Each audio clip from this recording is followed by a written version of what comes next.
welcome back. This is still Good Morning Kenya. Thank you for choosing KBC. Thank you for being part of this conversation. We proceed with our morning program right here. My name is Aguko. We continue with today's programming.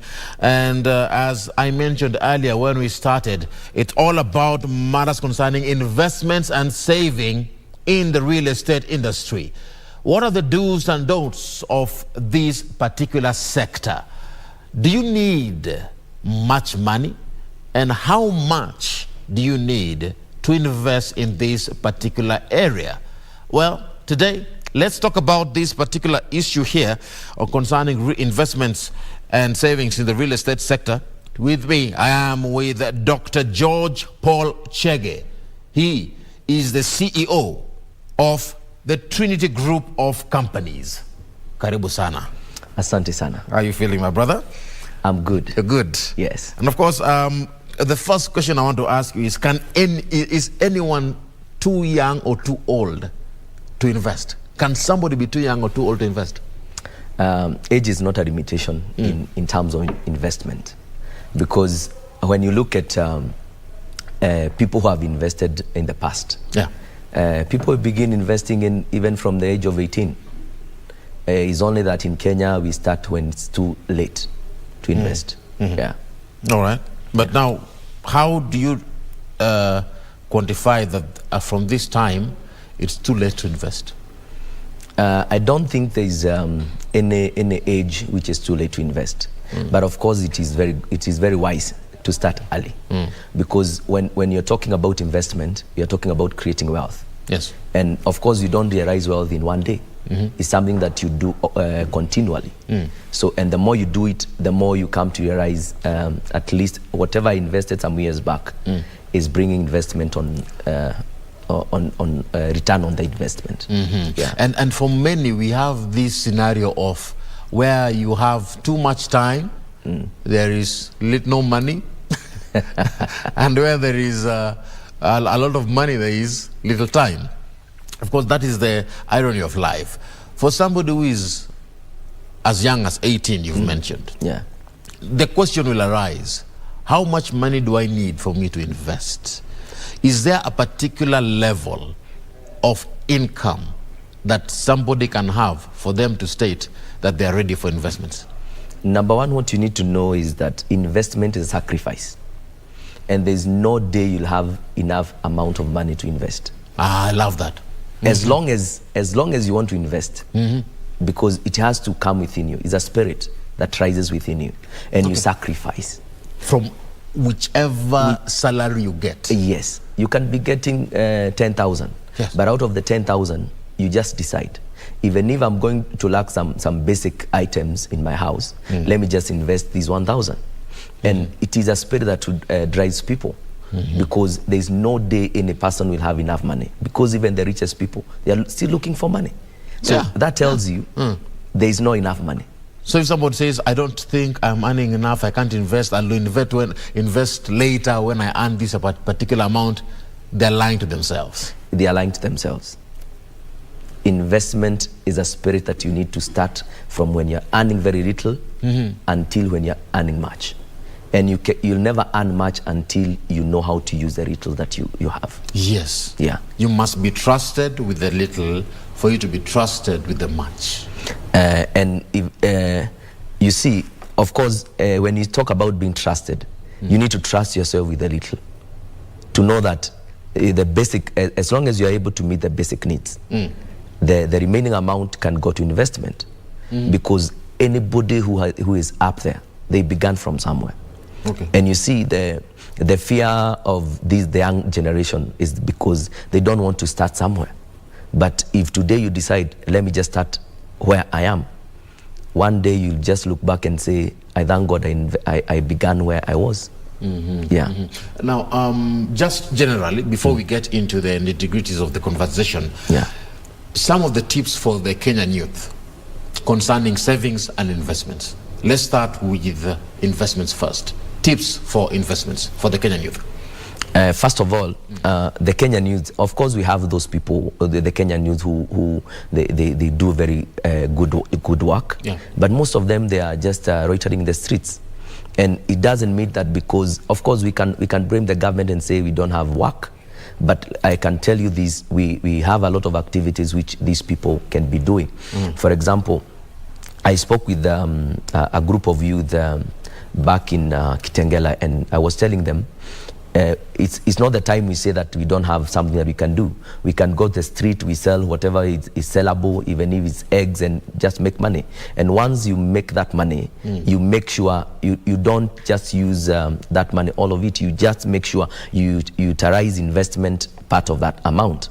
So the Kenyan youth need to understand that you don't need to be rich for you to begin investing. You need only to be earning something. And if you're not earning something, just think widely and make sure that you begin doing something at least to generate some income. And once you generate some income, make sure you invest the little as you can. And what about saving? Tips for saving for Kenyan youth? Of course, when you talk about saving, most of the people, of course, you may save for 2-3 days. And maybe the third day a problem comes and you're out there taking all your savings. And using the same.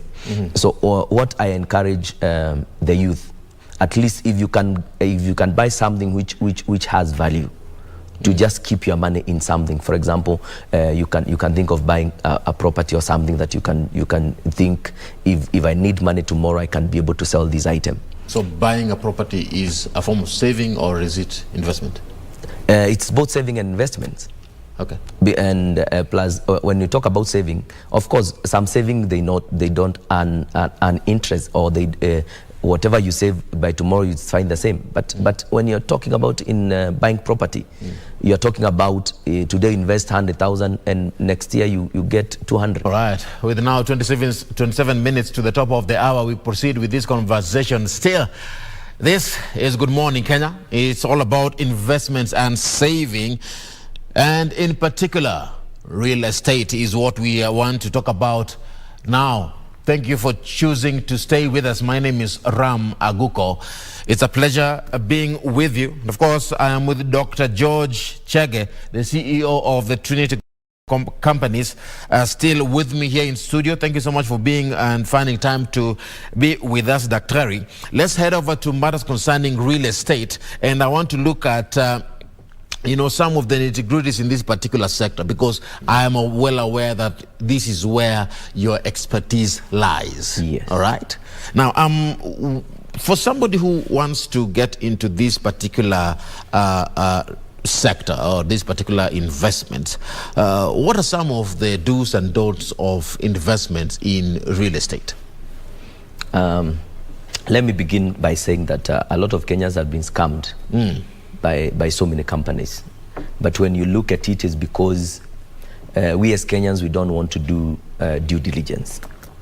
Yeah. So we just see, just because a company is advertising, just want to just put our money there, hoping that everything will be well. But it is very important for somebody, before you buy, to do your own due diligence. And when you talk about due diligence, it means you need to conduct a search on that property in land offices. Yeah. You need to get a surveyor to confirm where the property is located. Provided by land surveyor. And most of the people, we go and buy property without even involving a land surveyor, because we think just because somebody told you this is where the property is positioned, you can be able just to buy. But sometimes you find somebody can be selling land here and maybe it's not positioned there, yet you paid for the amount that for that area. So my advice to all Kenyans is that we should, at every time before buying land, make sure we involve the professionals in that field. Because we get scammed, first of all, because of trusting very fast. We trust, because Kenyan, they trust very fast. And that is the nature. But in matter of properties and real estate, you don't need to trust. You need just to do your own search and due diligence. Because in case you have been scammed, having done all the necessary due diligence, you are at liberty to sue the government, because all the land matters they come from the government. So if today I did my due diligence before buying, and then after a certain time I understand that I was scammed, so I'm at liberty to go and sue the government for my money. So do due diligence. Yes. That's a do. You must do that. You must. Don't, in this particular sector, don't do what? Don't this sector. Don't pay your money before you see the title deeds. Good point there. Yeah, because most of the Kenyans, we go and deposit our money to companies, yet you have never seen even the RAN documents. But now sometimes they say that the title deed will be processed after payment. But you need to see the mother title, if the mother title is reading the company's name. But most of the people who have been scammed, they just listen to stories and they believe and they invest. So you cannot blame anybody, because it is your own decision. But the moment you see the title deeds, and one thing you need to understand: don't invest before you see the title deeds. If a company is selling land, what will it cost the company to go and process the individual title deeds of that specific property, so that when you're buying, you can exchange money and the document, having done the due diligence before. Yeah. So, but you see, most of us, we are, I don't know if is laziness, kind of, because due diligence will not cost you much in comparing to whatever you are investing. But of course, there's some fee that you must pay. But which is very minimal. Today, land searches are free, countrywide. You just walk into any land registry and you do your search. So you don't need to pay anything. But you see, still Kenyans are being scammed. They don't want to go that mile of going to get a search. Yeah. And let me get it from you, Daktari. Yes. We have the issue of the allotment letters. Yeah. Still very great area for some. Yeah. And they say that the title deed is in a particular area owned by a particular person. As for you get the allotment letters, what are some of the red flags when it comes to allotment letters, and how can you know that you're doing the right thing or investing in the right property? When it comes to allotment letter means that is a letter given either by the government of Kenya or the county government for you to wait for a certain period to be able to process a lease title. So, and when you're talking about allotment letters, of course, so many people have been scammed in regard to allotment letters, because somebody can just make their own allotment letters. Yes. But there is a way you can verify. Still so you the can same. Verify the allotment letter. You just go to the land registry. It is verifiable. You just verify who was the person who was given this allotment. Of course, we have found some cases where there is maybe some land officers are colluding with the people. But you see, as long as you did your part, I'm telling Kenyans, you can be able to sue the government if you verified it and you got the original document for such, because whatever gave you the confidence to invest is whatever came from the RAD offices. So in that case, you can be able to go to a court of law and get your justice. All right. Yeah. All right. I love that, because these areas are so great for many Kenyans. Yes. And we end up getting content. And by the time you realize it, it's been a long time, and somebody has already come and plowed on your land. Now, I want us to look at those who are in the diaspora. Yes. What is it that they need to know before investing in Kenyan real estate, for those in the diaspora? Those in diaspora, of course, most of them, they invest without even coming to see where the properties are. Yes. Of course, within Nairobi County, we have all the land matters digitized, so they can be able to check online. You just need to open an account with Adisasa and check. But in other areas like the district registries, you need, at least you can get a lawyer or a land surveyor to do the work for you. Yeah. And it will not cost you much before you put your money in there. So because I've found so many cases from the people in diaspora saying that we invested and we were conned. Even some of them, they get scammed by their own relatives. And what I can say, make sure don't what I advise most of them is that if you think and if you know your relatives are not trustworthy, engage a lawyer. But sometimes you may not know. You believe that in them, you love your relatives, you trust in them, only for you to realize that you've been paying money for some land that doesn't exist, or for the construction of a building that doesn't exist. You come back into the country, you find your building is in the river. But you see what I can say? The technology nowadays, you don't, of course, when you tell me go do for you a search, yes, I can share the same search with you. WhatsApp. You can send to two different people without the other knowing that you sent the other one, so that you can be sure. And when it comes to investing, of course, there is no cheap land anywhere. Even if it costs 40,000, still that is money. So you need to do what the important things before investing that money. Now, I'm looking at real estate investment that requires a lot of expertise, especially for successful investment ventures. You've been in this field for quite some time now, Daktari, and I'm looking at some of those stories that you've encountered, along the way. Give us just but a few that maybe we can learn from when it comes to saving and investments. What are some of those stories that you've come across that stood out for you, either success stories or stories of failure? Number one, I'll just begin with a story of failure. One time somebody walked into my office and he wanted to purchase a plot, a quarter of an acre plot, to do a residential home. Yeah. And he told me, get me a surveyor. I want a surveyor to do a ground location of this property. And I got him a surveyor who charged him, I think, about 20K by then. It's about 5 years back. And the guy said that the 20,000 is so much, yet he is buying the property about 4 million Kenya shillings. So he went ahead, bought the property, he built a maisonette within the place where he was showed. After like... And yeah, we are talking about somebody who hasn't done the land search. He has done even the search. He has done the search.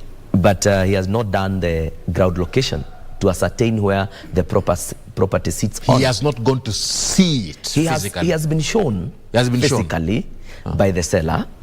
But you see, even if you are shown, it doesn't mean that to engage a land surveyor to ascertain, is this the correct position of this property?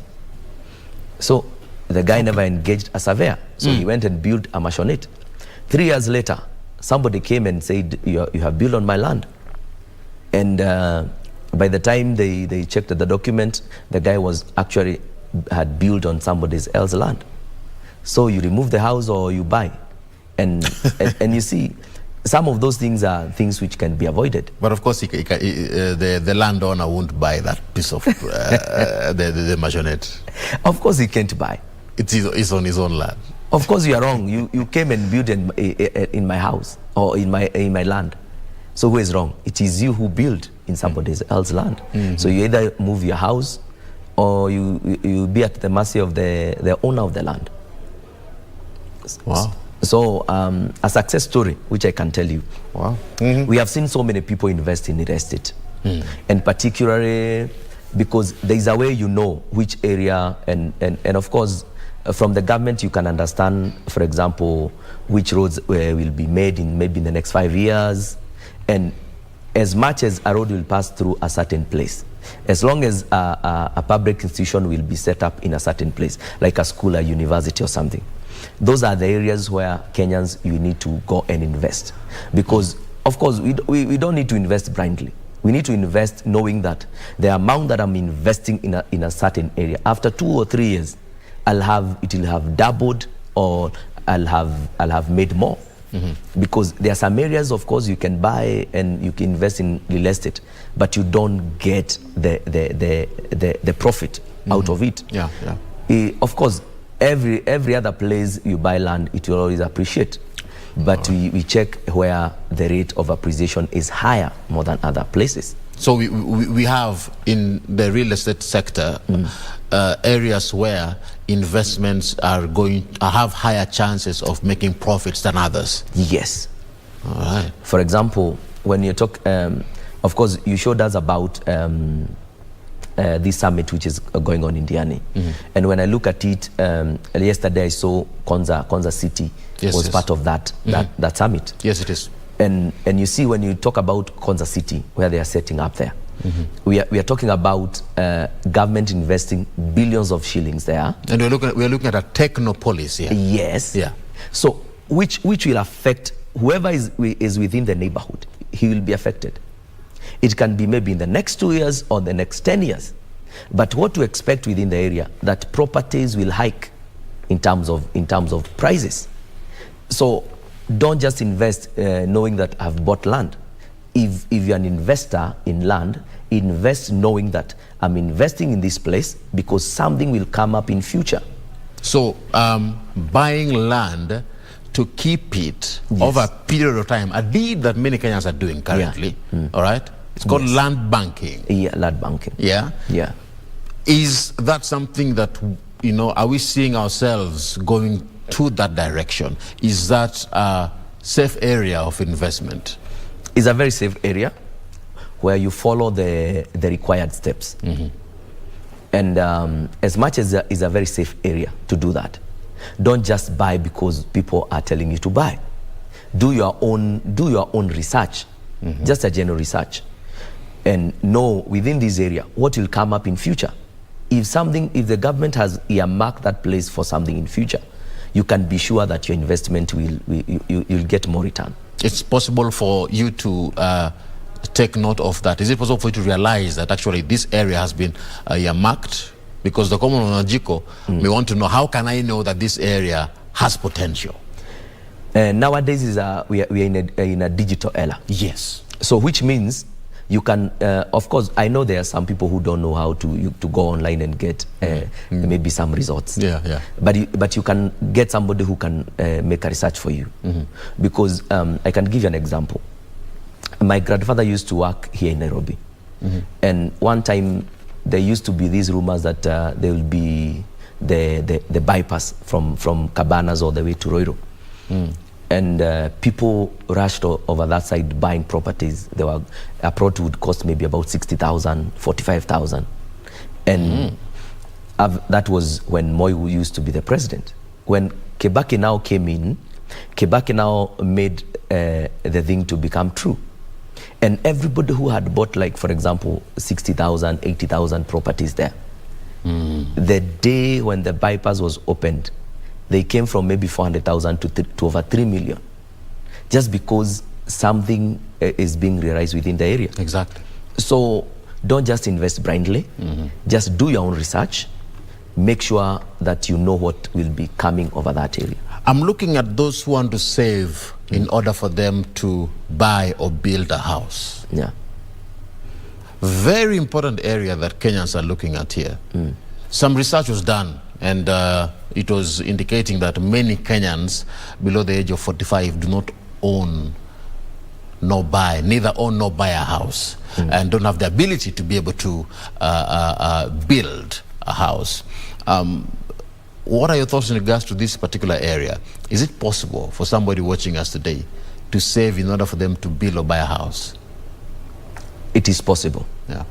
But you see, it all depends with where you want to buy a house. Because I've interacted with a number of people, and of course, when you're working in Nairobi, you just want to buy a house within Nairobi. But most of the people may not afford it. So what I can say is this: nowadays we have companies all over doing low-cost housing. So the thing that you're supposed to just ask yourself, can I be able to afford that low-cost housing? Okay. And of course, before you buy those low-cost housing, ensure that it has all the documents.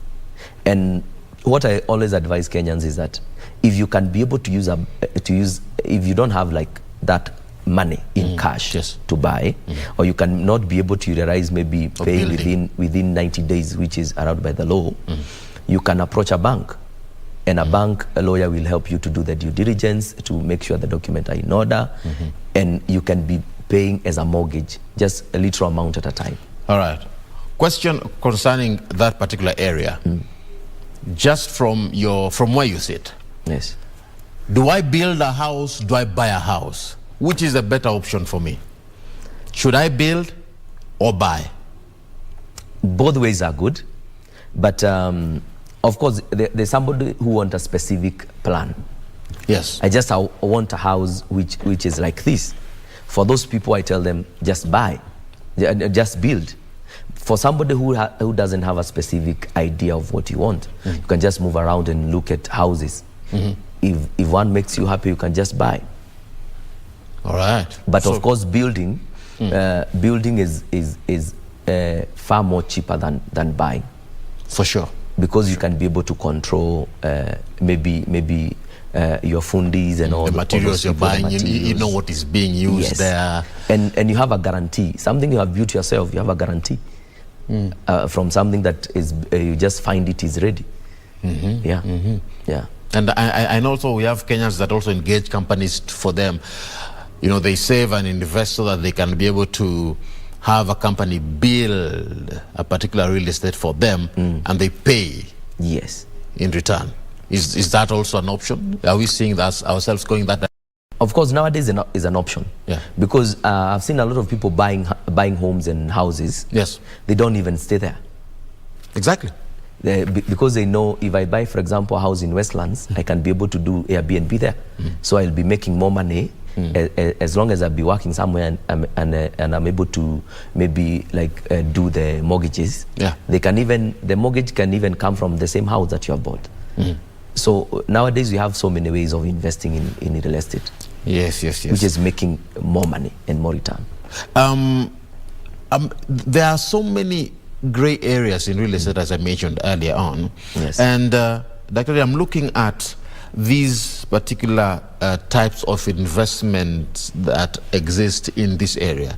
Do you feel like Kenyans know about the different types of investments and the return on investment that exist together with the types that are there within this industry? Is this knowledge there? Do we have awareness in this particular sector? No, I say very few people know. Because of course you find a lot of people, of course you think I may not be able to afford to buy land. Yet you have not researched on the same, because nowadays we have companies like my own company, which are giving people even 1 year of repayment in terms of whatever you buy. All right. So most of the people we fear from afar. We don't want to engage these companies. We don't want to talk to these people. We just think that we cannot be able to buy. But I can say, if you just decide you're able to buy, you can, because when you're given, even some companies I've seen, they given people 2 years to pay. So that means if you organize yourself wisely, you can be able to manage. I love that. Just organize yourself wisely, you can manage it. Yes. It is not for a particular class of people. Sure. You are the CEO of the Trinity Group of companies. As we bring this to a close, within a minute, tell me something about this particular company that you are the CEO of. Of course, I know that it covers many of them, all right? Something small about it as we bring this conversation to a close for somebody who wants to get in touch with you. Trinity Group has a number of companies. One being we offer land surveying services by a company called Trinity Surveyors Limited. We also do real estate by a company called Finca Properties Limited. And we also do a bit of manufacturing. So when we talk about now the Trinity, our main areas is real estate. That is where we are. Right. So we offer solutions for those people who want to invest, even those people who are not investing with us. They're investing in other companies. We help them do due diligence before they invest. We help them locate those properties, we do land searches, we do transfers, and we also do land sales. Thank you so much. Yeah. That is Dr. George Paul Chege. Thank you so much for coming. Thank you very much. It was an eye-opener, this conversation, and I love that we are talking about it, that the knowledge is coming out there. Yeah. Thank you for coming, and of course it is on that note that we bring this conversation to a close. It has been a pleasure being with you. We're talking about investments and savings in the real estate sector. I hope you've learned something. I sure have. Well, my name is Aguko. It has been a pleasure being with you, but stick around for more of our broadcasts and coverage in during this particular day. Remember, we have many events coming up your way, including one from the Kenya School of Government, where we have the opening of the Kenya Social Protection Conference 2023 that is taking place at the Lower Kabete area, where we expect the president to grace this particular occasion, including also Connected Summit 2023 in Diani. Stick around for more on our programming right on KBC Channel 1. May God bless you. May God bless the work of your hands. Have a good day. This is Good Morning Kenya.